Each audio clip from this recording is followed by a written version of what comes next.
Apa yang kamu ketahui tentang sejarah? Berbicara tentang masa lalu, mantan, kadang dilupakan, atau berbicara tentang pahlawan? Ternyata sejarah bukan hanya berbicara tentang masa lalu. Dalam sejarah pun ada tindakan untuk masa kini. Di dalam sejarah pun akan selalu ada harapan untuk masa depan. Ada 3 dimensi waktu dalam sejarah: masa lalu, masa kini, dan masa depan. Setiap kita bisa menciptakan sejarah, tetapi apakah setiap cerita hidup kita bisa jadi sejarah? Ternyata sejarah tidak sesimpel itu. Ada beberapa syarat sesuatu itu bisa dijadikan sebagai sejarah. Nah, ciri-ciri sejarah apa sih? Terjadi di masa lalu, abadi, momentum, malik, dan pastinya harus memiliki unsur sejarah. Berikutnya kita akan bahas satu persatu ya. Yang pertama adalah malik.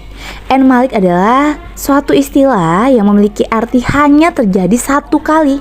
Nah, di dalam peristiwa sejarah itu tidak boleh berulang dan hanya terjadi satu kali.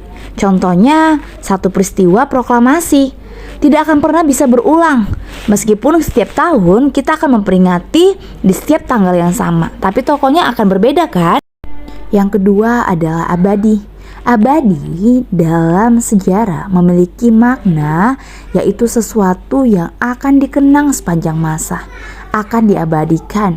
Contohnya peristiwa proklamasi kemerdekaan bagi Indonesia memiliki arti yang sangat dalam, bukan?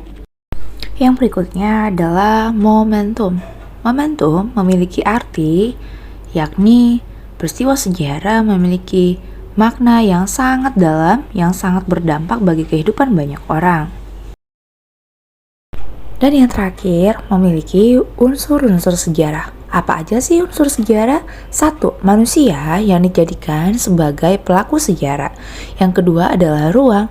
Ruang ini merupakan tempat terjadinya peristiwa sejarah. Dan yang ketiga adalah waktu atau kapan terjadinya peristiwa sejarah. Ternyata sejarah memiliki banyak manfaat loh untuk dipelajari. Salah satunya adalah memberikan pelajaran yang baik. Ini maksudnya kita bisa belajar dari apa yang sudah terjadi di masa lalu. Yang kedua, menjadi sumber inspirasi. Kita bisa mencontoh dan menjadikan inspirasi para tokoh-tokoh pendahulu kita. Dan yang ketiga adalah mempertebal rasa kebangsaan. Tidak akan mungkin kita merdeka kalau rasa nasionalisme tidak tumbuh, dan itulah gunanya sejarah. Dan yang keempat adalah memberikan kesenangan. Sejarah membuat kita tambah bahagia. Lewat sejarah, kita bisa berwisata ke masa lalu. Pasang sabuk pengamanmu, kita akan terbang melintasi ruang dan waktu.